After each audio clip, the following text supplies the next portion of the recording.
Assalamu алейкум, урматтуу мекендештер, амансыздарбы? Бүгүн атайын Адилет досубузду көргөнгө келип калдык. Адилетти көрүп жүрөсүздөр, таанып жүрөсүздөр интернеттен. Ушул турмушунда, жашоосунда чоң бир сыноо кабыл алып, азыр учурда Москвада, тугандар буга чейин Түркияда барып келди. Азыр Адилеттен дагы толук маек алалы. Эмне болуп атат? Аскат акабызга бир көз кош койсоңуз болот.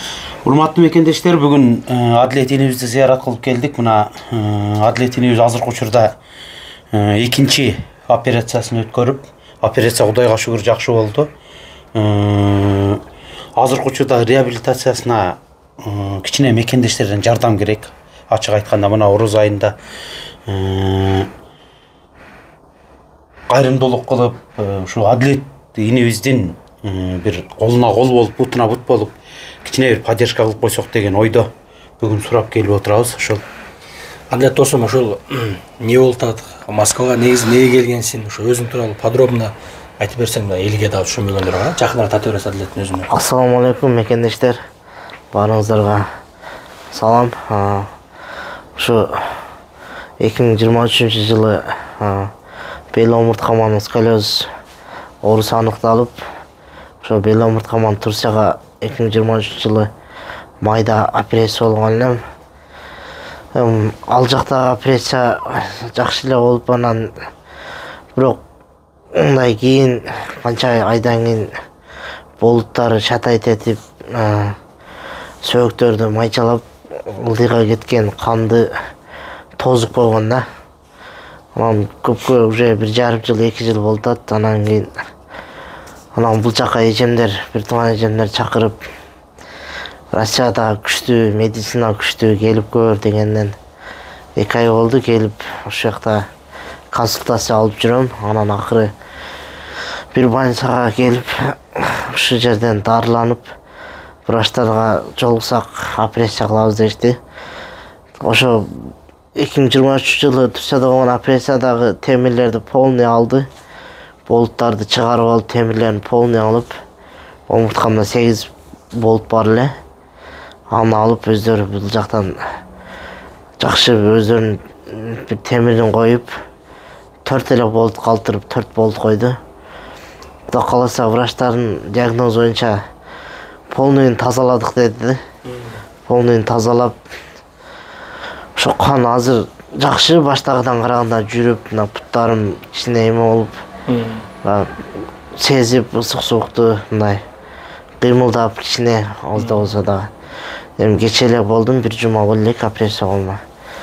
Кудайга шүгүр жакшы. Анан кийин бул врачтардын айтышы боюнча бул жакка эмне болот десем, басасың дейт. Сен Алла Тааладан Кудай калса басасың. Бирок реабилитациянын күчү менен деп атат. Ошо реабилитациясында баягы физо электрофорез ушундай бирдемелер, магнит, өлгөн нервтерди ток аркылуу, ийне аркылуу ушундай эмеси ушинтип жандандырат экен да. Анан физический өздөрү массаж кылып, мындай машыктырып, тренировка кылдырып, анан ошентип эме кылышат экен. Анан мен ошо өзү чармачылык чөйрөдө жүргөнгө ошо баягы элден айланса болот да, мекендештерден, кыргыз элибизден айланса болот. Өзү тойлорго эч ким деле заказ кылбайт го, билесиздер. Мен ошо кыздармайга эле барып ырдап жүрүп, чогулткан акчаларым операцияга ошо эме кылып жумшадым. Эми толук жетпей калды да. Карыз болуп, эме болуп, эптеп атабыз. Эми дальшеси ушу реабилитация ойлондуруп атат. Бул жакта чындап медицина да күчтүү экен, бирок акчасы да күчтүү экен да. Ошого ушу мекендештер менен ушу ыйык Рамазан айында аз да болсо да колуңуздардан келген жардамыңыздарды суранып өтүнөт элем. Ошо мекендештер, сиздерден жардам сурайм. Кудай кааласа, мен дагы басып калсам, сиздерге, кыргыз элиме, жана мекендештерге жардам берем. Кудай кааласа. Туугандар, Адилет айткандай, бул Адилет 2 ай болду келген Москвагачы. Өзү айткандай мындай эч ким деле мынтип тойго кел, заказ менен кел деп эч ким чакырбайт. Адилет чисто бекер келе барат да тойгочу. Бекер келе барат, анан өзү айткандай кыргыз элин айлансак болот. Жөн эле барат, адайт. Ошол Адилеттин дагы акыбалын көрүп, ошо олтурган меймандар ушу менен 1 сом болсо дагы, 2 сом болсо дагы, 1000 сом болсо дагы салым болсун деп баягы кыстыр кылып Адилеттин Сакаев үчүн өтө чоң Москвадагы мекендештер дагы өтө чоң салым кошту. Ооба. Өтө чоң салым кошуп, кайсы той корбаса жылуу кабыл алып, калпагын кийгизип, пакетин берип, колун акчасын берип, ушул Москвадагы мигранттар чындыгында өтө көп поддержка берди. Бирок кантсе дагы баары бир өзү айткандай Москвада техника, медицина өнүккөнү менен акчасы да кошко жараша да. Азыркы учурда операцияга дагы ал жак бажактан дагы колдон келишинче тааныш билиш, ал жак бир жак карыз болуп неме кылды. Азыр дагы андан сырткары Адилетке кеминде 500 000 рубль акча керек экен. Себеби ушул карашына, доктор сайышына, дальше процесстерине ошого жардам бериңиздер туугандар, колдон келишинче.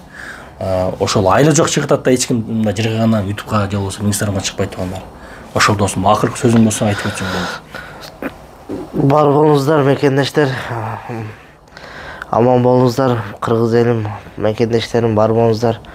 Ошо Аллах таалам канчалык садака кылсаңыздар, Аллах таалам барыңыздарга эки дүйнө үй бүлөңүздөргө бакыт каалайм. Барыңыздар тынч болуңуздар, оорубаңыздар, ден соолукту жакшы караңыздар. Бар болуңуздар, шеф. Эми эмне дейбиз, ошол Адилет иниме Алла таала шыпа берип жакшы болуп кет, буюрса жүгүрүп кетесиң, арабызга кошулуп эч нерсе көрбөгөндөй болуп кетесиң деген ойдобуз. Мына ошол Адилет инибиздин жүгүрүп айыгып кетишине мекендештер мына Рамазан айында бир соопчулук ишке кол уруп, мына ушул инибизге бир колдоо көрсөтөлү. Берешен кыргыз, айкөл кыргыз дагы да ушул инибизге бир айкөлдүгүбүздү көрсөтүп, берешендигибизди көрсөтүп, мына өзү айтып аткандай Москвага келгенден бери мына Москвадагы мигранттардан айлансаздык кылат да.